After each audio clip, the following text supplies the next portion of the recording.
마카리조를 썼는 겸에 여기에 대해서 간단하게 하고, 이것도 요리는 내 마음대로 해. 요거 하다 나중에 계시록 2, 3장 이기는 자에게 하나님 주신다 그러면 그걸로 살짝 들어갔다 맛만 보고 또 피해 나와야 되거든. 끝은 어차피 못 보니까. 그래 해도 되고, 다니엘서를 지금 끄집어내기에는 중요한 게 너무 많아가지고, 다니엘서의 전쟁부터, 다니엘서 전쟁 이야기 하려고 그러면 에스겔서 38, 9장 전쟁을 또 해야 되고, 그럼 거기에 이제 몇 명 죽는지 하면 에스겔에서 끝나면 안 되잖아. 계시록까지 또 와야 되고. 그래서 블레싱이 무슨 뜻이에요? 마카리조라는 헬라어를 번역을 하면은 블레싱과 해피니스로 나누어지거든요. 그렇다면 블레싱은 해석하면은, 자, 블레싱은 축복이고 해피니스는 행복인데, 행복의 기준이 무엇이냐 했을 때 축복이 근거가 되어야 행복해지거든요. 축복이 근거가 되어야. 그렇다면은 행복은 축복을 받은 사람의 상태. 그러니까 내가 행복합니다 그러면은 복을 받지 못하면 행복하지를 못합니다. 또 행복도 아니고. 그렇다면은 어느 정도 복을 받아야 되느냐. 그러니까 이 축복이라 그러는 것을 받아야 뭐라고요? 행복한데, 축복은 누가 주시는 거라고요? 하나님이 인간에게 베풀어 주시는 모든 것. 첫째로고, 둘째로는요, 윗사람이 아래사람에게 베풀어 주는 것. 요게 두 가지를 축복이라고 합니다. 윗사람이 아래사람에게 베풀어 주는 것. 뭐 가정으로 말하면 아버지가 아이들에게, 식구들에게 베푸는, 교회 같으면 목회자가 교우들에게 뭔가 베풀어 주는 것. 그 베풀어 주는 것은 다시 두 가지가 있겠죠. 영적인 것, 정신적인 부분이 있고, 물질적인 것, 실질적인 부분이 있고. 그래서 신이 베풀어 주시는 모든 것인데, 그 신이 베풀어 주시는 모든 것 중에서 일단 우리 눈에 들어오고 보이고 손에 잡힐 수 있는 게 몇 가지? 성경적으로는 약 8,000가지인데 그거 다 보이는 거는 인간적으로 하면 7,000가지 정도. 그러니까 몇 가지 복을 받아야 행복해진다고요? 7가지 할까요? 너무 많으니까. 그러니까 7,000가지 복을 받아야 우리가 행복해지는 거예요. 그래서 7,000가지 복 중에서 당신은 몇 가지 복을 받았어요? 라고 하면은 이게 되게 복잡해지겠죠. 그래서 여기에서 몇 가지 복을 받았어요? 라고 묻지 말고 쉬운 방법은 7,000가지 복을 하나님은 우리에게 주셨는데 빼기 몇 가지 복을 내가 못 받았나, 이걸 계산하면 훨씬 빨라지겠죠. 몇 가지 못 받았어요? 못 받은 것도 생각 안 나네. 몇 가지 못 받은 것 같아요? 정혜윤 집사님 같으면 하나님의 7,000가지 복 중에서 몇 가지를 내가 못 누리는 것 같아요? 한두 가지? 한두 가지 내가 대답할게요. 첫째로 아들, 둘째로 돈. 이거 말고 또 있어요? 별로 없죠? 그거 봐요. 못 받았는 게 한두 가지밖에 안 된다. 많아도 두세 가지. 세 가지 정도 가려고 하면 짜내야 될 거예요. 그래서 디모데전서 말씀을 빌리면은 현재 있는 것으로 마음의 만족감을 느끼는 게 그게 이제 행복 같아요. 인간의. 그리고 다 누려도 배불러가 못 삽니다. 결국에는요. 다 누리면 나중에 다 포기할 때가 오기 때문에 너무 누리는 것도. 그래서 블레싱은 하나님의 복을 받고 그걸 누리는 상태를 이제 행복이라고 합니다. 복을 누릴 때 뭐라고요? 행복이다. 그러니까 복을 누리지 못하면은 행복이 아닌 거예요. 그러니까 뭐 예를 들어 아무리 많은 현금을 가지고 있어도 내가 필요로 할 때 필요로 하는 것에 필요가 되어줄 때 그 필요라는 것이, 즉 돈이라는 것이 행복을 느끼는 것이지, 쥐고 있으면서 뭐 벌써 팔다리가 떨리는데 뭐가 행복하겠어요? 팔다리 떨리는데 어디 갈 데가 있어요? 쓸 데가 있어요? 그게 불행이지. 그때부터는 있으면서 불행한 거 있잖아요. 그래서 복이라는 거는 세상에 사는 동안 누릴 줄 알고 다스릴 줄 알고, 그래서 창세기 1장 27절에 하나님이 당신의 형상을 따라 사람을 만들어 놓고 28절에 참 좋은 말씀했잖아요. 뭐라고요? 번성해라. 그 다음에는 충만해라. 그 다음에는 정복해라. 그 다음에는 다스려라. 다스려라. 특히 이야 얼마나 멋져요. 다스릴 수가 있고 정복할 수가 있고 번성하고 충만한데 그게 이제 하나님 인간에게 주신 복이라는 거지. 그래서 이 복도 시대마다 다 다른데 이제 계시록에 들어오면은 복의 입장이 달라지죠. 자, 이제 공부라는 것은 뭐라고요? 리피팅. 반복하는 거. 구약의 복은 뭐라고요? 구약의 복이란? 아시지요? 구약의 복은? 땅? 땅의 복이 뭐예요? 세상적인 게 뭐예요? 그래, 처음부터 솔직하게 돈 이래야죠. 뭐 땅에 거, 세상적인 거, 인간적인 거 자꾸 복잡하게 나가요. 돈, 건강. 그리고 둘째로는요, 구약의 복은 예, 자식들까지 오케이 다 들어가는 거고, 그 다음에 신약에 오면은 복이란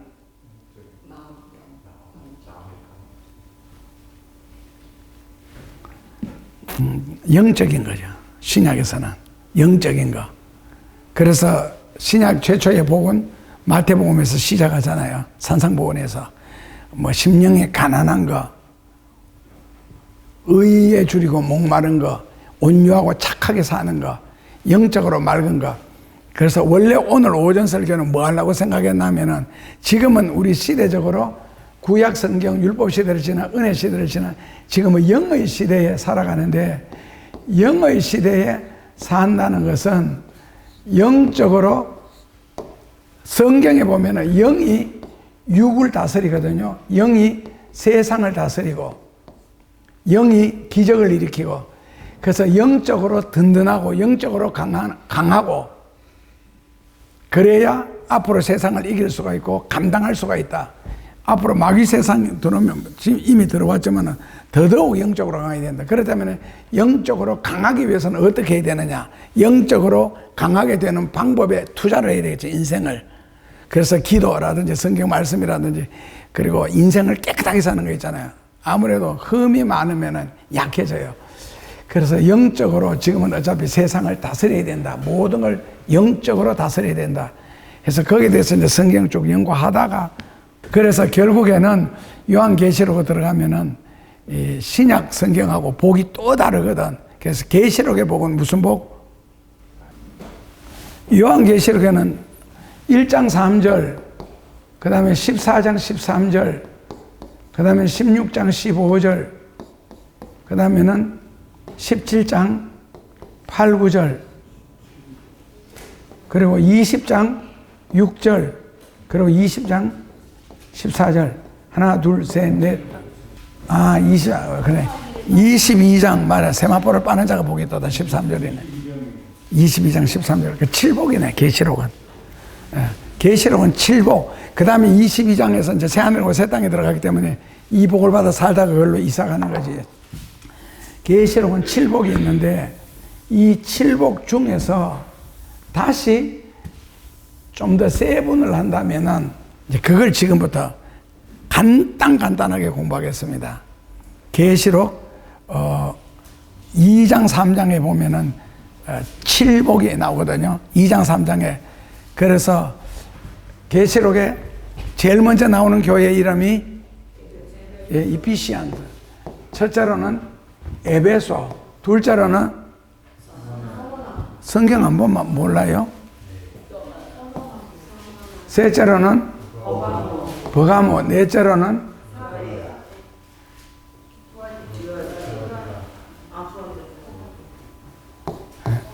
오늘은 요 네 가지만 하겠습니다. 사대교회, 빌라델비아 교회, 라오디게아 교회는 다음 주에 하도록 하고, 요 네 가지 중에서 하나님이 에베소서 교회 네 가지 다 하겠나? 자, 에베소 교회의 신앙생활에 실패한 사람 말고, 히브리서 9장에 보면 뒤로 물러가 침륜 빠지는 하나님이 되게 싫어하거든. 원치 않는다고. 그래서 에베소서에 들어가서 계시록 2장입니다. 들어가셔서 여기서 신앙생활 승리했을 때에 하나님이 우리에게 주시는 약속이 7절입니다. 같이 한번 읽어보시면,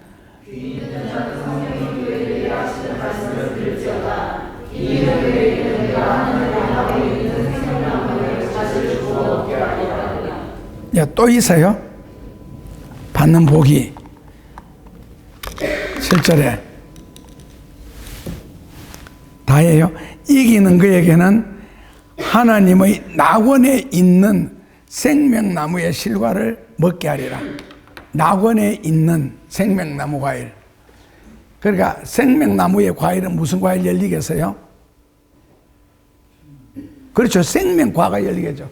생명나무에는요, 생명과가 열립니다. 생명과. 생명과라는 열매는 어디에 있다고요? 예, 이게 낙원에 있거든요.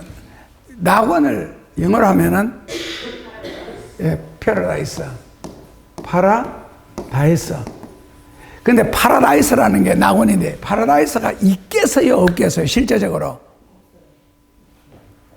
낙원이라는 게. 예?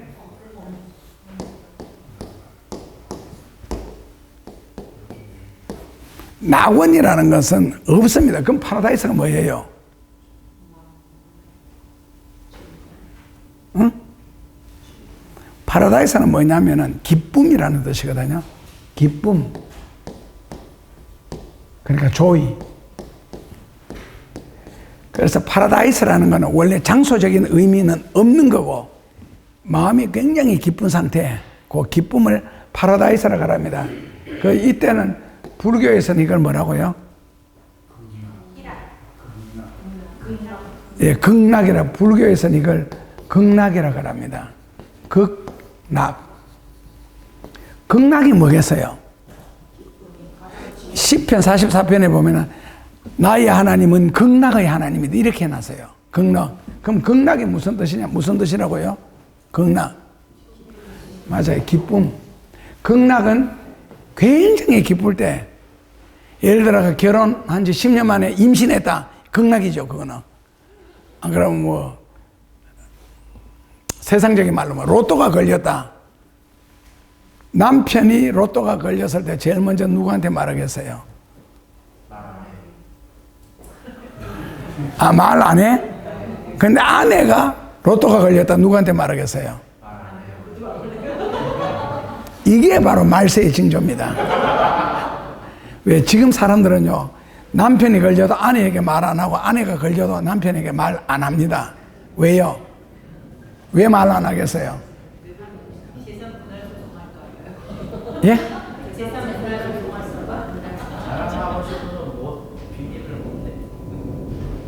장로님이 만약 로또 됐다. 제일 먼저 누구한테 말하겠어요? 그렇죠. 이야기하겠죠. 착해서 그래요. 그리고 아직 변질 안 되고 타락 안 해서 하거든요. 우리는 말하고 싶으면 못 견뎌. 바로 표째로 갖다 바쳐. 왜? 느끼기 때문에. 나 말고. 그래서 극락이라는 거는 기쁘다는 뜻이 아셨죠? 어떤 장소적인 의미가 있는 것이 아니고, 파라다이스라는 극락, 기쁘다. 그래서 그 극락은 어디 있느냐? 이제 성경적으로 말하면은 낙원이죠. 성경에 낙원은 또 있잖아요. 누가복음 21장에.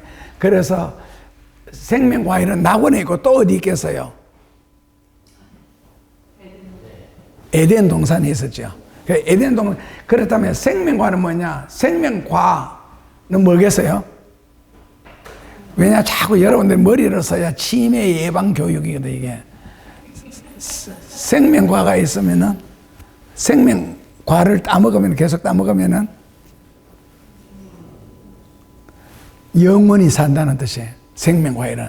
그래서 에덴 동산에서 하나님이 사람을 에덴 동산 밖으로 쫓아낸 이유는 생명과일을 따먹고 우리처럼 영원히 살까봐. 그래서 생명과일을 따먹으면 영원히 사는 과일이고, 그 다음에 나오는 선악과는 어떻게 되겠어요?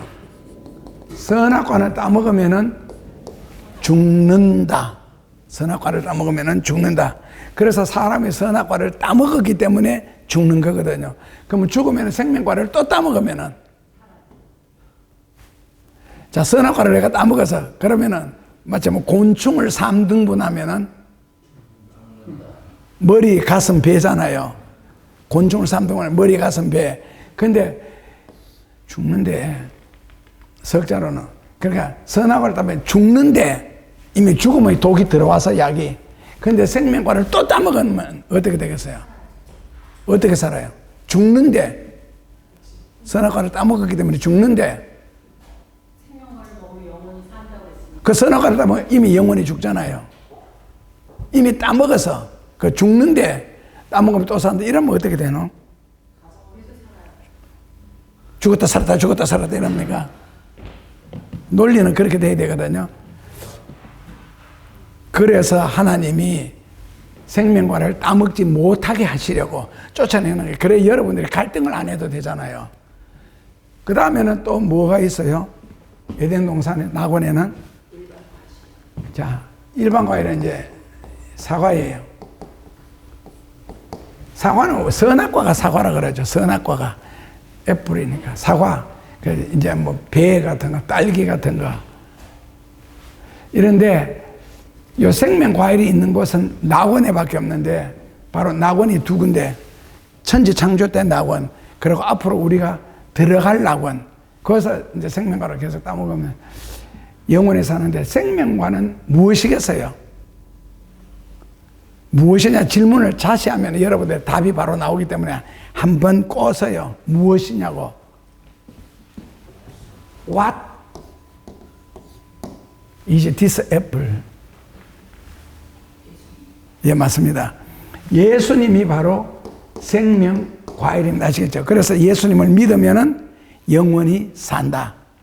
그래서 예수를 믿어야 할 이유가 생명과이기 때문에. 자, 그래서 이게 에베소 교회에서는 일단은 신앙생활을 할 때 승리하면 어디에 들어간다? 첫째로는 낙원에 들어가죠. 그 다음 낙원에 들어가서는 생명과일을 따먹게 된다. 그러니까 이 생명과일, 낙원에 들어가서 영원히 살기 위해서는, 생명과일을 먹기 위해서는 신앙생활에 어떠한 시련도 핍박도 어려움도 극복을 해내야 됩니다. 결국 오버커밍을 해야 되는데, 박해를 받을지라도. 그렇다고 절대로 컴프로마이즈, 타협을 해서는 안 됩니다. 타협은 순수 신앙생활이 아니거든요. 그래서 어떤 면에서는 순교를 해야 살 수 있다. 순교를 해야 낙원에 들어가서 생명과일을 따먹을 수 있는데, 이 생명나무에 대한 사상이잖아요. 에덴 동산에서 생명과일을 따먹음으로 영원히 산다. 그러니까 잃어버린 실과 감추어진 실과가 낙원에 다시 나타나는 거예요. 이 신천신지에서. 그래서 계시록 22장 2절에 성경을 읽어가면서 공부해야 열애 속에 남습니다. 계시록 22장 2절을 같이 공독하겠습니다.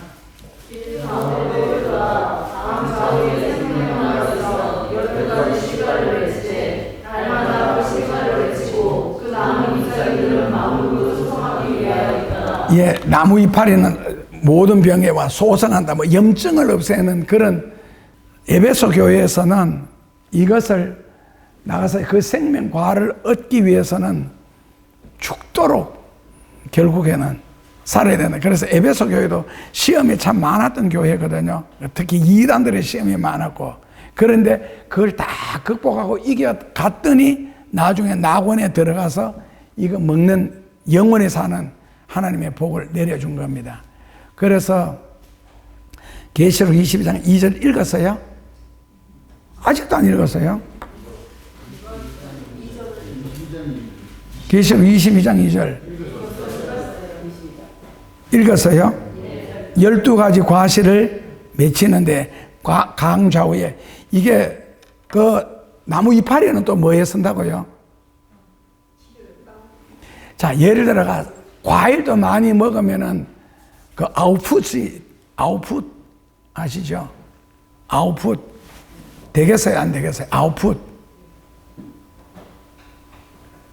아웃풋은 식이라고도 하고, 식이라고도 하고, 아웃풋이라고도 하고. 안 그러면 아웃풋. 그 다음에는 피라고도 하고, 안 그러면 이게 나오기 전에 꼭 증거물로 뭐가 나오느냐 하면 파트가 나와요. 파트. 한국말로 방구. 퐁퐁퐁퐁 끼면 어디 가라? 화장실에 가라. 그렇게 하거든요. 그런데 일반 과일이잖아요. 배나 사과나 뭐 딸기라도 이런 걸 많이 먹어도 아웃푸트. 아웃푸트라는 똥이라는 뜻이에요. 똥이라는 단어가 바깥으로 똥이 나오겠어요? 안 나오겠어요? 일반 과일 많이 먹었을 때 똥이 나오겠어요? 안 나오겠어요? 똥 사? 자, 그렇다면은 에덴 동산에서 사람들이 이거 12과일을 밤낮으로 따먹을 텐데 먹고는 어디 가서 볼일 보지? 어디 가서 똥 누지? 그러면 그 똥이 에덴 동산을 꽉 채웠을 때 그 향기로움 있잖아요. 그럼 에덴 동산에 가서도 그 향기 계속 맡으면 살아야 돼. 에덴 동산에 들어가서도 먹으면 살 거 아니에요. 그거는 건강한 부부 생활이 가능한 곳인데, 그러니까 휴가 되는 사람은 결혼 안 해도 일반 백성으로 들어가면은요, 천연왕국 같은 데서 다 결혼하고 사거든요. 그러니까 천연왕국에 들어가면 자녀를 빨리 들어간 사람은 한 700명까지 자식을 낳는다 그러거든요. 그 700명 첫 아들 같은 경우는 다시 계속 유지하면 적어도 자식을 650명 이상 낳게 되고, 이게 신학적으로 계산하다 보니까 한 부부가 낳을 수 있는 자식이 수십만 명이 나오는 거예요. 기하급수적으로. 그러면은 거기서도 과일 먹고 똥을 살 것 같으면, 아웃푸드를 계속 발산할 것 같으면은, 그럼 어떻게 하지? 했는데, 낙원에서는 똥 안 삽니다. 그럼 어디 가요, 그게? 과일을 먹잖아요. 그럼 이것이 얼굴로 온몸으로 빛이 돼가지고 그냥 발산을 하는 걸로 끝나요. 이게 아웃푸드로 배설하는 게 아니고, 빛으로. 그게 전부 다 이제 에너지니까. 근데 이파리조차도 먹으면 약재가 된다 했는데, 예를 들어가 뭐 소를 한 마리 잡는다, 버릴 게 없다 그러잖아요. 소는 버릴 게 하나도 없다 그러거든. 이 뿔이라든지 발톱 같은 거 가지고는 다 조각을 하고, 눈은 똥 가지고는 밥을 해 먹는다든지, 안 그러면은 그 집을 짓는다든지, 건축할 때 소똥을, 이건 뭐 인도라든지 이런 데 가면, 그 아프리카에 가면은 다 볼 수가 있습니다. 그리고 소똥도 불을 떼면은 화력이 세요. 그리고 막 하마가 똥 쌌다. 그럼 온 강을 먹여 살리는 게 하마똥이에요. 물고기들이 하마똥 먹고 살거든. 하마가 꼬리가 짧잖아요. 이게 이유가 있더라고. 하마가 항문으로 이제 아웃풋을 막 똥을 막 배출하면서 그 짧은 꼬리를 가지고 나오는 똥을 막 치잖아요. 그럼 이게 완전히 분해돼가지고 온 강에 퍼져. 하마는 똥 넣을 때 보면 이거 굉장히 빠른 속도로 져요. 이걸 다 흩어야 되니까. 그래서 물고기, 그래서 하여튼 껍데기는 껍데기대로, 소털은 소털대로 버릴 것 하나도 없는 것처럼 에덴 동산에 있는 모든 식물은 자연적으로 환원이 되도록 그렇게 되어 있습니다. 그래서 계시록 22장 4절에 같이 읽어보시면,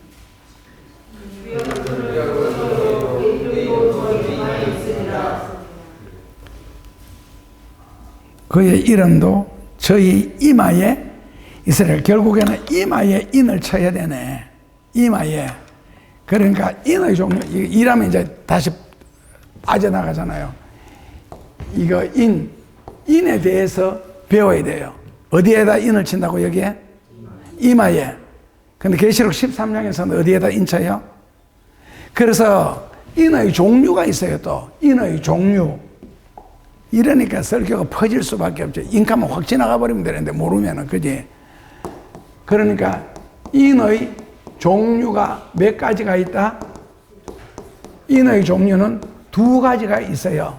첫째로는요, 우리가 아는 성령의 인침이 있고, 둘째로는 악령의 인침이 있거든요. 악령의 인침이 있는데, 그렇다면 인이라는 말은 무슨 뜻이에요? 또 이거 공부해야 되잖아요. 인은 무슨 뜻이에요? 도장이 무슨 뜻이에요? 주인. 그렇죠. 주인, 소유, 포세션. 소유자의, 그러니까 주인이 있다는 뜻이고, 인은 소유. 둘째로는요, 도장의 역할이 소유. 둘째로는 뭐 할 때 도장 찍어요? 예, 약속이 이제 보증이라 그러죠. 그 인슈어런스. 이거 보증 하는데, 그렇다면은 악령과 성령이 있는데 누구한테 도장을 받았느냐에 따라서 내가 누구 소속이다? 마귀 소속이 될 수가 있고 하나님의 소속이 될 수 있어요. 그렇게 도장 찍는 거는 굉장히 조심해야 되게 되고, 그리고 그 찍힌 사람, 하나님의 인침을 받았으면 어떤 환난이나 재앙이 올지라도 그분이 우리를 보증해 주신다, 보호해 주시고, 악령으로부터 받으면 악령으로. 그래서 이제 계시록 13장 16절 이하에 나오는 그 666 있는데, 원래는 성경에는 666이잖아요. 원래는 666이 아니고 616이에요. 이게 이제 번역 과정에서, 역사적인 과정에서 616 나오는데, 666은 컴퓨터에 있어서는 가장 큰 수가 뭐야? 1, 2, 3, 4, 2. 컴퓨터에서 가장 큰 수가?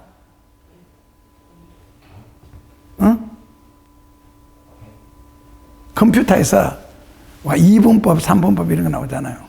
5분법. 굳이요. 10은 1하고 0하고 들어갔잖아요. 그러니까 군대 666이 뒤집어 놓으면 뭐예요? 은하철도 되죠. 999.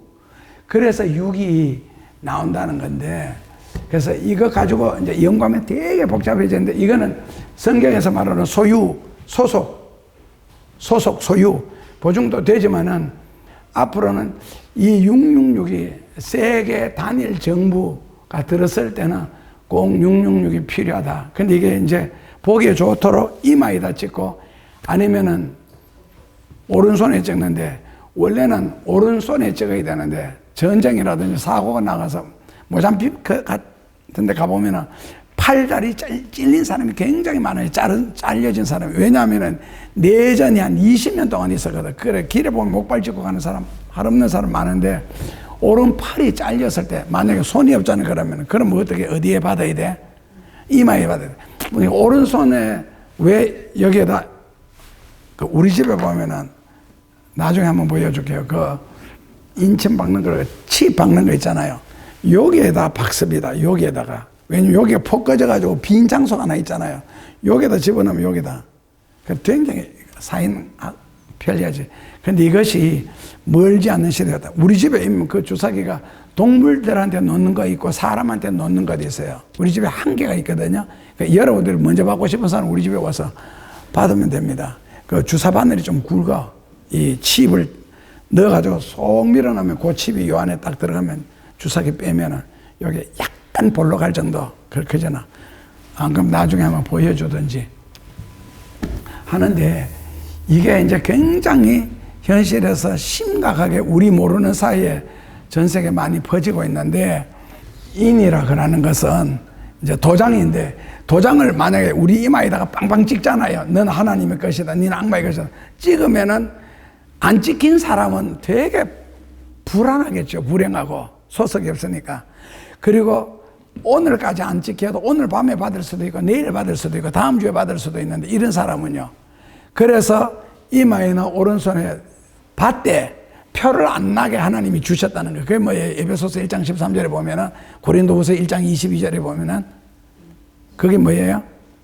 성령으로 너희에게 인을 치셨다. 그 성령 받으니까 내가 이걸 악령을 인침받은 성령이 남들도 모르니까, 그래서 일단 하나님이 비밀이 그렇게 주셨고요. 에베소서 1장 13절에 성령으로 인침받은 것을 대신하여 보증으로 주셨다. 그래서 뭐는 꼭 받아야 된다? 성령 체험은 반드시 하셔야 됩니다. 이게 바로 지금 편한 말로는 예수 믿고 구원받으세요 하잖아요. 그 사도행전 16장에 있는 말이고, 로마서 10장 10절식으로 하면 입술로 시인해서 구원에 받는 거고, 그리고 요한복음 5장 24절에서는 예수님을 믿음으로 구원받는 여러 가지 표현이 있는데, 이걸 영적으로 파고들어서 해석을 하면은 성령을 받아야 구원을 받을 수 있습니다. 성령을 받아야. 성령을 못 받으면은 그냥 크리스찬이라는 종교인은 되는데 구원받는 하나님의 자녀는 아닙니다. 왜냐하면 성령을 받음으로 악마의 자식에서 하나님의 자녀로 비로소 옮겨지기 때문에 성령 못 받으면 다 그만입니다. 자, 그렇다면은 나는 성령을 받았나? 못 받았나? 하면 여러분들도 대답이 되게 애매하잖아요. 못 받았다고 말하기에는 보증으로 지옥에 가야 되고, 받았다고 말하기에는 목사님이 또 따지고 들으면은 대답을 못 하잖아요, 반복을. 진짜 성령 받았어요? 언제 받았어요? 어떻게 받았어요? 이래 따지면 여러분들 뭐라고 대답하겠어요? 그리고 좀 더 심하게 성령 받은 게 그 꼬라지 인간이야. 이렇게 버리면은 더 할 말이 없어지잖아요. 받으러 가는 중이다. 가는 중에 죽어버리면은, 그래, 죽어버리면은. 그래서, 성령 받은 증거가 있습니다. 성령 받은 증거가 10가지가 있는데, 5가지는 체험적으로 알아야 되고, 5가지는 성경적으로 알아야 돼요. 성경적으로 성령을 받으면 이러이러한 증상이 나타난다. 그러다면 지금부터 또 무슨 공부해야 돼요? 성령 받은 증거. 1번 체험적으로, 2번 성경적으로 해서 이걸 또 10가지 공부하는데 그거 딱 2시간 걸립니다. 그러니까 내 성경 공부가 끝이 없다고. 이게 인이라는 소유 특징을 이렇게 말했는데 받은 거 이게 성령하고 연결되고, 그렇게 해서 그 공부하고 나면은 나는 성령 받았다 못 받았다가 남한테 말할 필요 없어. 스스로가 알아져요. 내가 성령 받았는지 못 받았는지. 성령을 받으면 요한일서 5장 1절에 첫 마디가 예수를 그리스도로 믿는다 그랬거든요. 그래서 요한복음 20장 30절 31절에 보면은 예수를 그리스도로 믿게 하기 위하여서 성령이 오셨고 제자들이 전파하는 거고, 사도 바울이 그래서 사도 바울이 에베소 교회에 가서 설교할 때 첫 마디가 너희가 믿을 때에 성령을 받았느냐, 사도행전 19장 2절에요. 이렇게 나오는 거예요.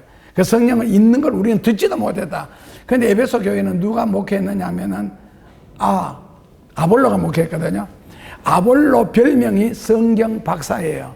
제가 항상 집회 인도로 다닐 때, 그때 목사님들이 나보고 별명 붙여주기를 좀 여러 가지가 있는데, 그 중에 하나는 성경 사전이다. 나보고 성경 사전이다 그래서요. 그러니까 말만 딱 떼면 즉시 그 자리에서 성경 사전이다. 근데 아볼로가 성경 박사예요. 그렇게 성경을 많이 알아서. 그런데 그 아볼로가 목회한 그 에베소 교회 교인들은 성령이 있음을 듣지도 못하겠다 그랬거든요. 그러니까 결국 알지도 못하고 듣지도 못했으니까 자동적으로 성령은 받을 수가 없는 거고, 알고 듣고 배워도 받기가 힘드는 건데 듣지도 알지도 못했다. 그래서 사도 바울이 거기서 집회를 하잖아요. 성령 받으라고. 하다못해 오죽했으면 복음성가에 성령 받으라 성령 받으라 복음성가 노래까지 다 나오잖아요. 그렇게 해서 하는데 나중에 성령이 임하니까, 성령이 임한 표적으로 뭐가 나타나느냐, 사도행전에 보면 집회가 5번 나오는데, 이러면 사도행전 집회 5번 나타나는 증거, 이래가 그 사도행전 5개 교회를 또 공부해야 돼. 그래서 그 5개 교회 집회를 했는데 공통적으로 다 나타나게 뭐 하더라? 방언하더라. 그래서 순복음교회부터 시작해서 하늘성 같은데 그거 가면은 표적이 뭐냐면은 방언을 해야 된다. 방언을 해야 성령 받은 증거다. 이 사도행전이죠. 그러니까 방언을 해야 되는데 그 하늘산에 무슨 목사님 깜깜한데 하늘산에 이천성 목사님 강단에 올라가면 땅간에 방언할 줄 알아. 그러니까 예를 들어 오전 10시에 집회 시작하잖아. 그럼 때처럼 12시 반 1시 되면 점심시간 때문에 끝나거든. 근데 방언할 줄 아는 사람은 일어나서 식사하러 가고, 모르는 사람은 그냥 남아라. 방언 받아야 되니까 해서 이거 시작하잖아요. 오후 2시, 오후 3시, 4시까지 계속 해요. 방언 받으라고. 그럼 방언 받는 방법은 뭐냐? 찬송하고 통성기도하고 이걸 계속 반복시켜. 그러다가 오살리 같은 데 가면은 어떻게 하느냐면, 그래도 못 받으니까 그 다음에는요 한 7, 8명씩 둘러앉아서 막 통성기도 하면서, 그래도 방언 못하는 사람은 내 따로 해라. 그래서 인도하는 사람이 뭐를 가르치느냐면은 코카콜라를 빨리 따라하는 거예요. 자, 코카콜라 빨리 하면 나중에 어떻게 되겠어요? 코카콜라 이걸 계속 빨리 하면요, 집에 가서 방언 못하는 사람은 집에 가서 한번 해봐요. 막 통성기도 하면서 안 돼. 코카콜라 가다 보면 나중에 콜콜콜 나온다. 그 랄랄랄라 하잖아요. 그때가 그러면 이제 방언 받았다고 밥 먹으러 가라 이러거든요. 이런 식으로 해서 집회 시간마다 했어요. 집회 시간마다. 그러니까 나중에 방언을 인위적으로 가르치는 거예요. 그래서 예수님이 신앙생활에서 승리하는 사람에게 이 금단의 과일, 생명 과일을 주시겠다고 약속하신 거예요. 그렇다면은 낙원사상, 이 파라다이스 낙원사상에는 어디서 나오느냐면 페르시아. 성경에 페르시아는 또 누가 있어요? 이란. 이 페르시아 말에 놀이동산 있잖아요. 놀이동산가 막 신나 깔깔대고 웃고, 인천에 가면 월미도 있잖아요. 그거 보면 재밌잖아요. 월미도에 특히 팡팡 고고. 예, 그거 타면 재밌는데, 그 놀이공원, 유쾌한 공원, 그 다음에는, 아름다운 꽃들, 나무들이 우거져 있는 곳, 야생동물이 절대로 도망가지 못하도록 그렇게 좋은 곳, 그것이 있는 것을 파라다이스라고 하는데, 이거는 성경에는 이사야서 65장, 66장에 나와요. 그래서 파라다이스 안에는 모든 것이 아름다운 것, 좋은 것으로 가득 차 있는 상태, 아름답고 좋고 귀한 것으로 가득 차 있는 상태를 파라다이스라고 합니다.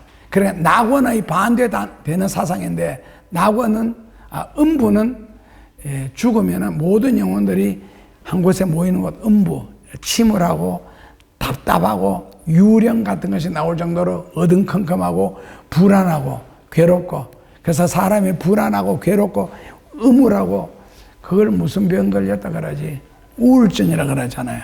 그게 이제 음부에 가까운 병이라는 뜻입니다.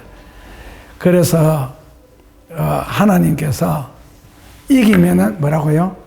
들어간다. 이제 여기 이제 에베소 교회에 하나님 이기면 주시겠다는 약속입니다. 오늘은 여기까지 공부하도록 하고